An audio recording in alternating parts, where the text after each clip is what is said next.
그 유대인들은 결혼이 이제 이렇게 세 단계가 있대요. 어떤 단계가 있냐면 첫 번째는 서로 두 양가의 동의, 서로 동의를 하면 양쪽 양가에서 동의를 하면 이제 약혼이 성립이 되는 거예요. 그 다음에 공적으로 이것을 선언을 하면 뭐 두 집만 아는 게 아니라 다 알아야 되니까 이것을 공적으로 선언을 하면 그 다음에 정혼이 이제 성립이 되는 거예요. 그래서 그 예수님의 어머니, 육신의 어머니이신 마리아와 요셉의 관계는 어떤 관계였냐면 이 정혼의 관계예요. 그래서 공적으로 이제 선언이 된 상태이고 이 정혼이 되면 그 다음에 어떻게 되냐면 법적으로 결혼 관계가 되는 거예요. 이미 법적인 효력을 갖는 거예요.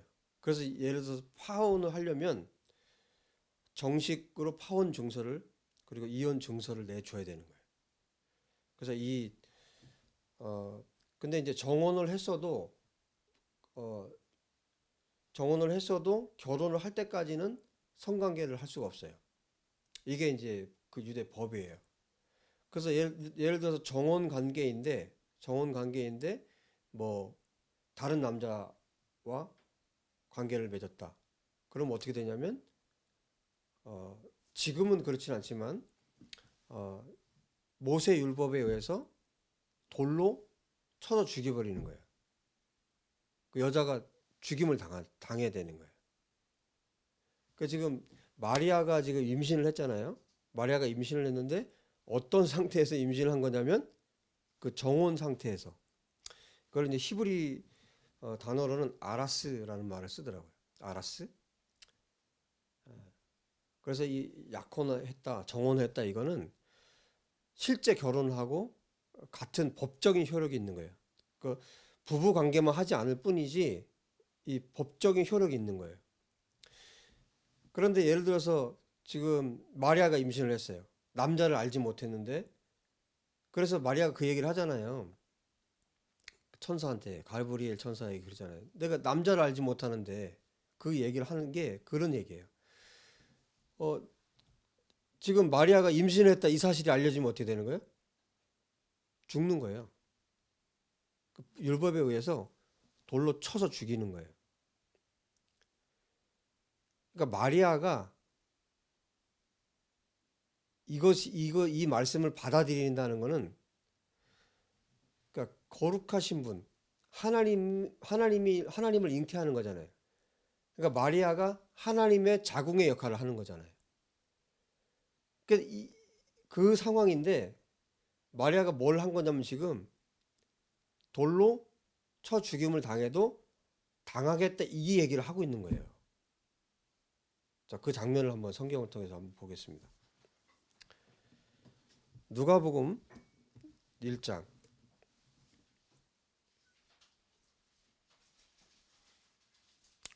누가복음 1장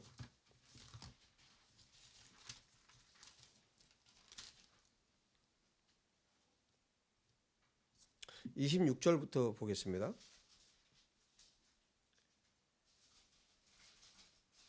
지금 이 소식을 전해주고 있는 누가 이 소식을 전해주고 있냐면 가브리엘이. 근데 이 앞에 또 누구에게 이걸 누가 태어날 것을 말해주고 있냐면 또 세례자 요한이 태어날 것을 또 가브리엘이 수태고지라고 그래요 이거를. 그래서 성경에 수태고지를 한 사람이 많지 않은데 예수님이 수태고지를 받았고 그 전에 이 세례 요한이 수태고지를 받았죠. 그 삼손도 그랬죠. 이유들이 다 있어요. 자, 지금 가브리엘이 어, 세례 요한이 태어날 것을 말하고 나서 그 다음에 26절에 보면 여섯째 달에 그랬죠. 천사 가브리엘이 지금 세례 요한과 예수님의 태어나신 게 6개월 차이가 나는 거죠. 여섯째 달에 천사 가브리엘이 하나님의 보내심을 받아 갈릴리 나사렛이란 동네에 가서 다윗의 자손 요셉이라 하는 사람과 약혼한 처녀에게 이르니 지금 하나님께서 예수아를 이 땅에 보내시기 위해서 영원 전부터 알고 계셨죠. 누구에게서, 누구를 통해서, 누구의 자궁을 빌려서 예수아를 하나님이 이 땅에 오셔야 되는지. 잠언서 31장에 보면 거기 무엇에 대해서 말씀하냐면 현숙한 여인에 대해서 말씀해요. 현숙한 여인. 지구상에서 가장 현숙한 여인에게 예수아께서 오실 수 있도록 하셨을 거예요. 가장 현숙한 여인.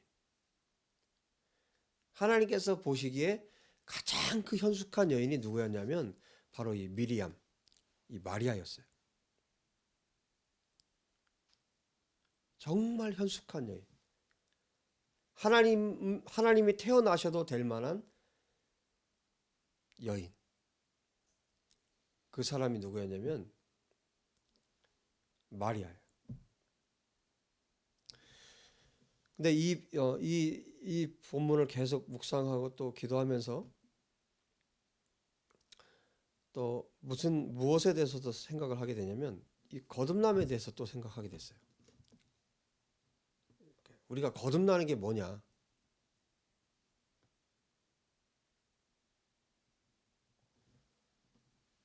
거듭나는 거는 어떤 황홀경이 아니에요. 무슨 황홀함 이런 게 아니에요.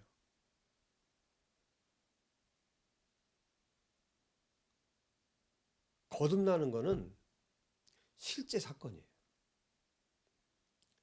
지금 마리아에게 가브리엘에게 나타나서 너가 잉태할 거라고 그랬는데,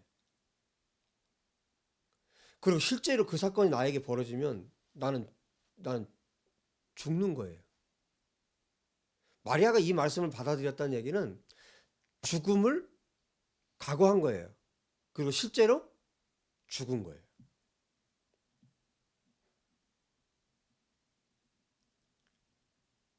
거듭나는 거는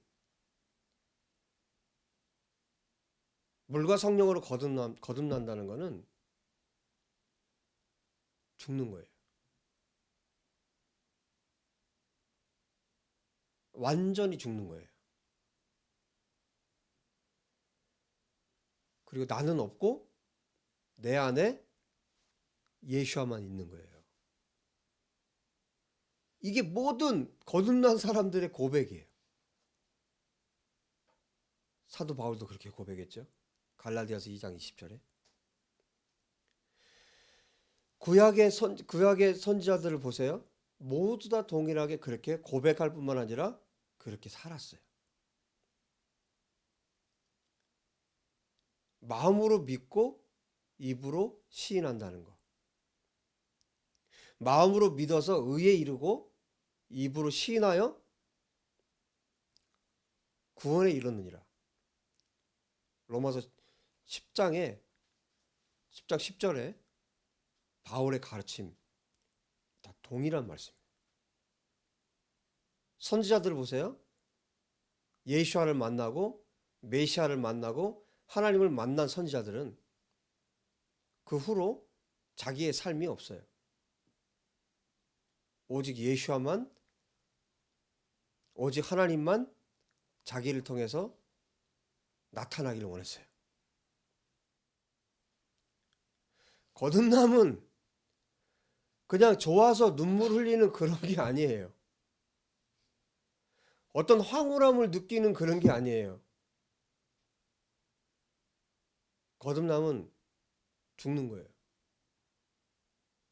주님을 만난 그날 죽어요. 주님을 정말 만나면 그날 죽어요.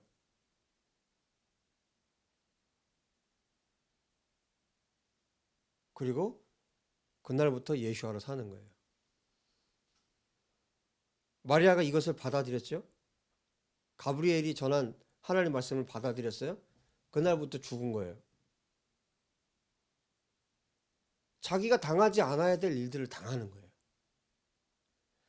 그것을 받아들이지 않으면 당하지 않을 일들을 자기가 당하게 되는 거예요. 헤롯이 동방박사의 이야기를 듣고 그 이후에 어떤 일을 벌였어요? 사내 아이들을, 2살 아래 사내 아이들을 다 죽였어요. 마리아 역시 애굽으로 피신할 수밖에 없는, 도망 다녀야 되는, 숨어서 살아야 되는 그런 삶을 시작했어요. 그리고 마지막에는 아들이 십자가에 처참하게 찢기는 것을 두 눈으로 보아야만 했어요. 이게 거듭남이에요. 계속 보실래요?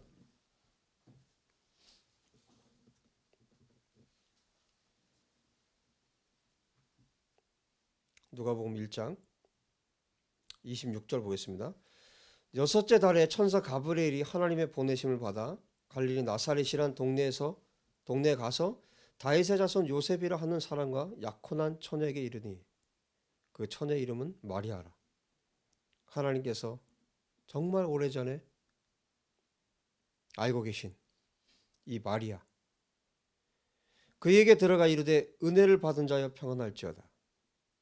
주께서 너와 함께 하시도다 하니 처녀가 그 말을 듣고 놀라 이런 인사가 어찌함인가 생각하며 천사가 이르되 마리아여 무서워하지 말라.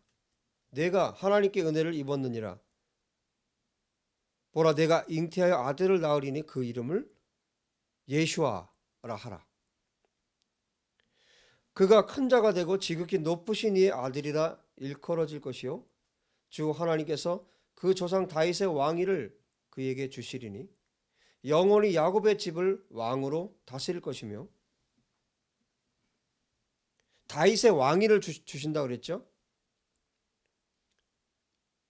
지금 마리아와 요셉이 정혼한 관계이기 때문에 다윗의 계보에 이 아이가 태어나게 되는 거예요. 그래서 다윗의 왕의 위에 앉게 되는 거예요. 그러니까 법적으로 완벽하게 하나님 이 일을 하신 거죠. 마리아가 천사에게 말하되 나는 남자를 알지 못하니 어찌 이 일이 있으리까? 그러니까 이 얘기를 하는 거예요. 내가 남자를 알지 못하는데, 내가 남자와 관계를 하지 않았는데 어떻게 이런 일이 일어나겠느냐 이거예요. 그리고 실제로 그런 일이 일어난다면 마리아가 어떻게 될 거라는 걸 알죠. 그 법을 알고 있는데. 천사가 대답하여 이르되 성령이 내게 임하시고 지극히 높으신 이의 능력이 너를 덮으시리니 이러므로 나실 바 거룩한 이는 하나님의 아들이라 일컬어지리라. 성령께서 너에게 임하시면 이런 일이 일어날 거라는 거예요. 성령께서 너에게 임하시면 너가 지금 남자를 알지 못하지만 성령의 능력으로 이 일이 가능하게 될 거라는 거예요. 그분이 하나님의 아들이라 불려질 거라는 거예요. 그러면서 또 말씀하십니다. 보라 내 친족 엘리사벳, 이 사가랴, 남편이 사가랴이고 여기서 태어난 아이가 세례 요한이죠. 엘리사벳도 늙어서 아들을 배었느니라. 본래 임신하지 못한다고 알려진 이가 이미 6달이 되었나니 임신한 지 6달이 된 거예요. 대저 하나님의 모든 말씀은 능하지 못하심이 없느니라. 할렐루야. 사라에게도 똑같은 일이 있었죠. 창세기 18장에 14절에 하나님의 말씀은 능치 못함이 없는 거죠. 사라도 불임이었어요. 이 엘리사벳도 불임이었어요. 그런데 하나님은 능치 못함이 없으신 거예요. 하나님의 모든 말씀은 능하지 못하심이 없느니라. 그랬더니 마리아가 뭐라고 그러냐면 주의 여종이 오니, 성령께서 마리아를 완전히 사로잡으셨고 또 마리아가 이 가브리엘이 전한 이 하나님의 말씀을 그대로 아멘했어요. 주의 여종이 오니 말씀대로 내게 이루어지이다. 지금 이 순간 지금 마리아가 무슨 일을 한 거냐면 자기의 목숨을 걸은 거예요. 이 하나님 말씀에 자기의 목숨을 걸은 거예요.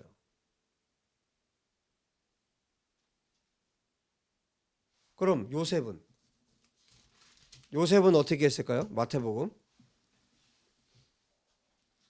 1장 18절을 보십시오. 예수 그리스도의 나심은 이러하니라. 그의 어머니 마리아가 요셉과 약혼하고 동거하기 전에 성령으로 잉태된 것이 나타났더니 그의 남편 요셉은 의로운 사람이라 그를 드러내지 아니하고 가만히 끊고자 하여, 가만히 끊으려고 했어요. 이 일을 생각할 때 주의 사자가 현몽하여 꿈에 다윗의 자손 요셉아, 내 아내 마리아 데려오기를 무서워하지 말라. 꿈으로, 하나님의 사자가 꿈으로 이 일을 하십니다. 그에게 잉태된 자는 성령으로 된 것이라 아들을 낳으리니 이름을 예수아라 하라. 이는 그가 자기 백성을 그들의 죄에서 구원할 자이심이라 하니라.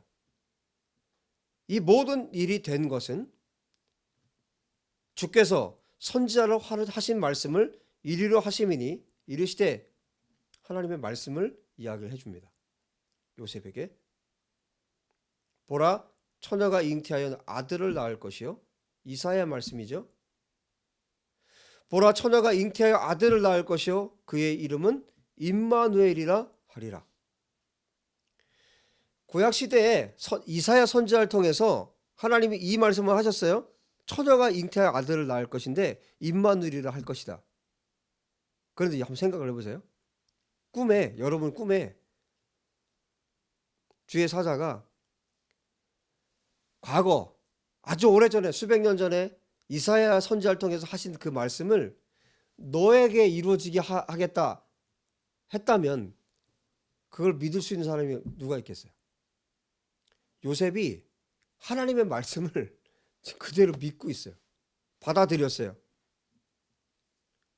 이 말씀을 그대로 받아들였어요. 요셉이 잠에서 깨어 일어나 주의 사자의 분부대로 행하여 그의 아내를 데려왔으나 아들을 낳기까지 동침하지 아니하더니. 이게 이 사람이 요셉이에요. 그야말로 요셉과 마리아는 정말 하나님이 보시기에 이 지구상에서 하나님께서 아들 예수아를 보내기에 가장 합당한 그런 두 사람이었던 거예요. 마리아도 요셉도 하나님의 말씀을 그대로 믿었습니다.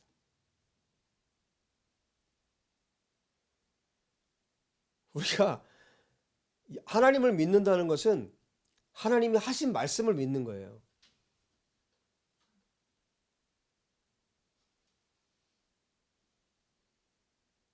내 체험이 아니라, 내가 어떤 체험, 내 어떤 경험, 어떤 신비한 어떤 영적인 무슨 경험, 이것보다 앞서는 게 뭐냐면 하나님의 말씀을 그대로 믿는 거예요. 이건 어떻게 가능하냐면 성령께서 이 일을 하실 때 가능한 거예요. 이제 어떤 일이 벌어집니까? 마리아는 자기의 목숨을 지금 걸은 거예요. 우리가 거듭난다는 것은 로마서 10장 10절에 말씀하고 있는 그대로 내가 마음으로 믿어서 의에 이르고 입으로 고백해서, 입으로 시인해서 구원에 이른다는 이 말씀은 지금 마리아가 하고 있는 이 모습과 동일한 거죠. 이 로마서 10장 10절의 고백과 마리아가 하나님의 모든 말씀이 내게 이루어지길 바랍니다. 이 말은 같은 고백이에요. 같은 말인 거예요. 그래서 어떤 결과가 이루어졌습니까? 실제로 잉태했어요. 이건 비유적인 말씀인데 마리아가 하나님을 갖게 됐어요. 그리고 실제로 임신을 하게 됐어요. 예수와께서 이 안에 계신 거예요. 하나님이 자기 이 뱃속에 있는 거예요.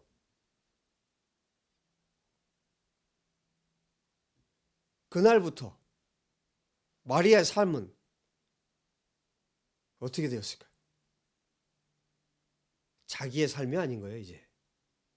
하나님의 삶이 되는 거예요. 하나님이 내 안에, 여기 내 뱃속에 만져지잖아요. 뛰놀잖아요. 하나님이 내 뱃속에 계신 거예요. 실제로.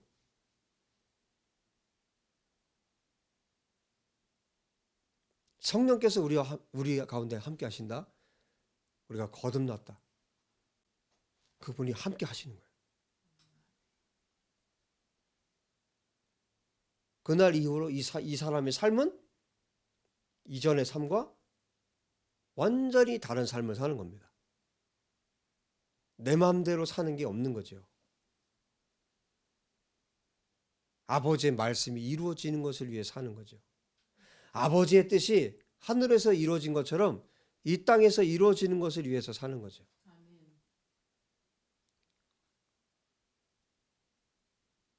우리는 예수와의 다시 오심을 앞두고 있습니다. 그러면 주님이 그분이 오실 때까지 지금 마리아가 정혼을 했는데 그리고 자기 안에 예수와께서 와 계신데 자기 목숨을 걸어서 그분을 받아들였는데 그리고 실제로 주님을 잉태했는데 여러분 거듭난 백성들의 삶입니다. 거듭난 하나님의 사람들의 삶이에요. 이제는 그분의 뜻대로만 사는 사람들입니다. 그분의 뜻이 이루어지는 것을 위해서만 사는 사람들이 거듭난 사람들입니다. 내 입으로 더러운 말을 쏟아낼 수가 없고 내 삶으로 더러운 삶을 살 수가 없는 것이고 네, 그분이 늘 나와 함께 계시기 때문에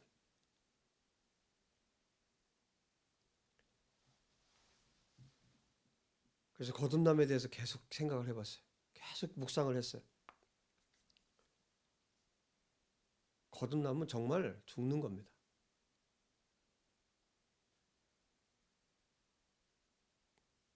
거듭남은 죽음을 전제로 합니다. 죽지 않은 것은 거듭난 게 아니에요. 거듭남하고 어떤 경험을 한 것을 혼돈하는 사례가 너무 지금 많이 있어요. 그러나 오늘 분명하게 말씀을 통해 주님이 가르치십니다. 거듭남은 죽는 겁니다.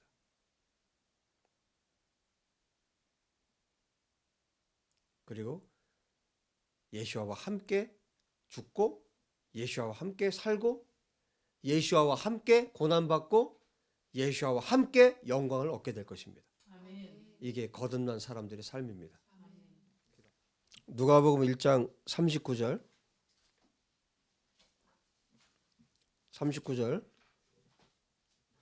이때 마리아가 일어나 빨리 산골로 가서 유대 한 동네에 이르러 사가랴의 집에 들어가 엘리사벳에게 문안하니 엘리사벳이 마리아가 문안함을 들으매 그 히브리 성경으로 보니까 바룩이라고 돼 있어요. 문안한다 그러니까 무슨 뭐 안녕하셨어요 이런 게 아니라 경배를 말하는 거예요.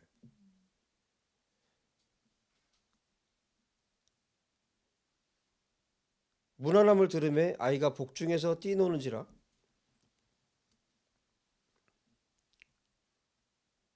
엘리사벳이 성령의 충만함을 받아 지금 마리아는 알고 있죠. 이미 가브리엘 천사가 천사를 통해 들었잖아요.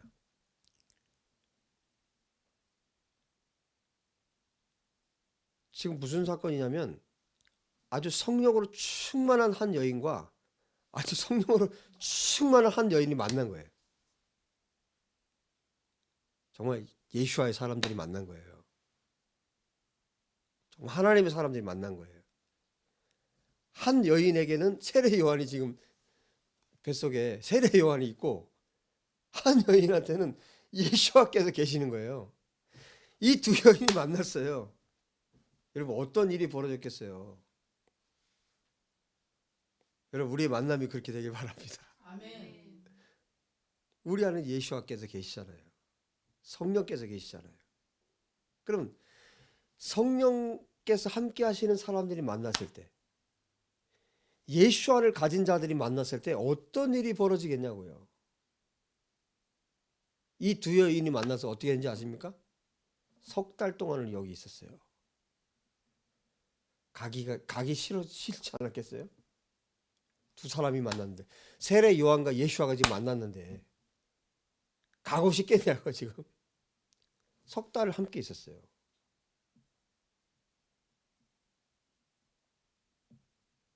이게 무슨 사건인지 아시겠습니까?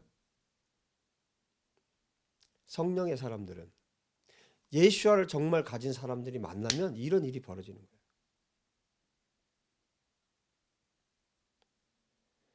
가짜로 거듭난 사람들하고는요 같이 있고 싶지가 않아요.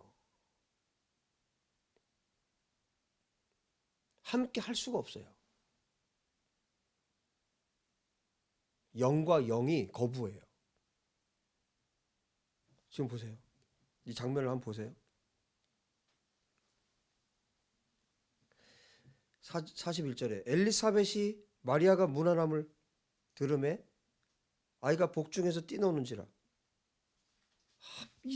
이 속에서 아이가 뛰어노는 거예요. 엘리사벳이 성령의 충만을 받아 큰 소리로 여자 중에 내가 복이 있으며 내 태중에 아이도 복이 있도다. 이걸 아는 거예요. 그러면서 마리아를 향해서 뭐라고 하냐면 내 주의 어머니라고 그래요. 아도나이 어머니. 내 주의 어머니가 내게 나오니 이 어찌 된 일인가. 보라, 내 문안하는 소리가 내 귀에 들릴 때 아이가 내 복중에서 기쁨으로 뛰놀았다. 너무너무 뱃속에서도 기뻐하는 거예요, 아이가. 그러면서 뭐라고 얘기하냐면 주께서 하신 말씀이 반드시 이루어지리라고 믿은 그 여자에게 복이 있도다. 하나님의 말씀이 반드시 이루어질 거라고 믿은 당신이 복이 있다.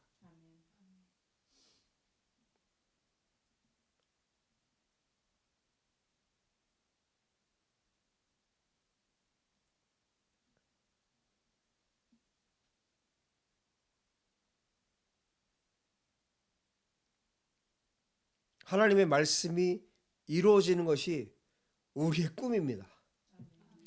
하나님의 말씀이 성취되는 것이 거듭난 하나님의 백성들의 꿈입니다.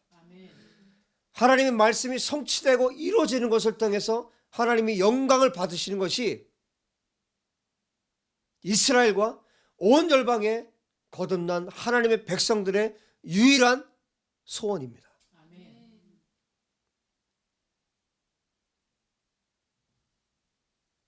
이 두 사람이 만나서 너무너무 지금 기쁜 거죠.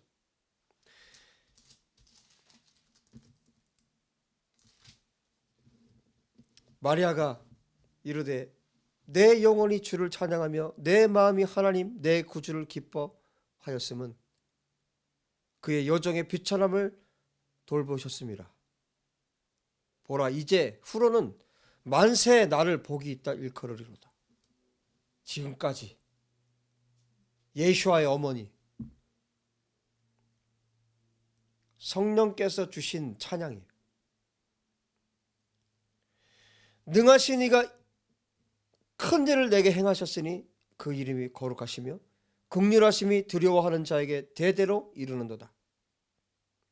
그의 팔로 힘을 보이사 마음의 생각이 교만한 자들을 흩으셨고 권세 있는 자를 그 위에서 내리치셨으며 비천한 자를 높이셨고 줄이는 자를 좋은 것으로 배불리셨으며 부자는 빈손으로 보내셨도다. 그 종 이스라엘을 도우사 긍휼히 여기시고 기억하시되 우리 조상에게 말씀하신 것과 같이 아브라함과 그 자손에게 영원히 하시리로다 하니, 영원히 하시리로다 하니라. 여기 지금 짧게 마리아가 석 달쯤 함께 있다가 집으로 돌아가니라. 역대기에 오벳에돔의 집에 석 달 동안 하나님의 언약궤가 머물러 있었던 걸 기억하시죠? 그리고 석 달 이후에, 그 전에는 어떤 사건이 있었습니까? 하나님이 수레 위에다가 언약궤를 실었는데 하나님 우사를 치셨잖아요. 그래서 베레스 우사라고, 베레스 우사를 터뜨렸다는 뜻인데 우사를 하나님 죽이셨잖아요. 그 사건 이후에 오벳에돔의 집에 언약궤를 석 달 동안 두었어요. 그동안 다윗은 뭘 한 거예요? 석 달이 지나고 난 다음에 언약궤를 가지고 와요. 그 석 달은 다윗에게 있어서 하나님께 나아가는 시간이었어요. 어떻게 보면 굉장한 두려움 가운데. 근데 석 달 동안 하나님께서 다윗을 만지셨어요. 그리고 결국 다윗을 바꿔 놓으셨어요. 그리고 그 다음에 언약궤를 갖고 오게 하세요. 이 석 달이라는 시간. 그러나 여기는 지금 기뻐서, 감격해서, 감사해서 이 두 사람이, 세례 요한의 어머니와 예수와의 어머니가 성령 안에서 기뻐하고 하나님을 예배하는 시간이었어요. 매일 예배하지 않았겠어요? 매일 복중에서 아이가 뛰어놀고 매일 하나님을 찬양하지 않았겠어요? 이 짧은 한 절에 마리아가 석 달쯤 함께 있다가 집으로 돌아가니라. 여러분, 성령의 사람들이, 예수와를 가진 사람들이, 하나님 말씀을 가진 사람들이, 말씀에 목숨을 건 사람들이 만나면 그 예배가 폭발하는 겁니다. 그 예배를 하나님 받으시는 겁니다. 여러분, 매주 그리고 매일 우리의 예배가, 우리의 삶이 이 두 여인의 삶이 되기를 예수와 이름으로 축복합니다. 아멘. 또 이스라엘이 이렇게 되기를 바랍니다. 아멘. 이스라엘이 예수와를 가져야 합니다. 아멘. 이스라엘이 메시아를 가져야 합니다. 아멘. 그리고 예수와를 가진 이스라엘이 이 마리아처럼 기뻐하는 날이 속히 와야 합니다. 이제 주님이 오셔야 돼. 주님이 다시 오셔야 되는데 유대인들은, 예수를 알지 못하는 유대인들은 지금도 그 메시아를 기다리고 있어요. 그게 아니라 예수께서 이미 오셨고 예수께서 다시 재림하시는, 다시 오시는 그 시점에 있다는 것을 온 유대인들이 다 알아야 합니다. 그리고 그들이 기다렸던, 그들이 평생을 걸쳐서 그들의 모든 조상들이 기다렸던 메시아가 바로 예수라는 사실을, 이 마리아의 태를 통해서 태어나신 분이라는 것을 이스라엘이 알게 돼야 합니다. 그리고 온 세계에 있는, 전 세계 모든 이방인들이 바로 이분이 구원자이심을 믿고, 이 하나님이 주신 말씀을 믿고 그분을 받아들여야 합니다. 여러분, 성령 안에서 성령께서 이 마지막 때에 하나님의 백성들의 입술을 통해 일을 행하실 줄 믿습니다. 아멘. 기도합시다.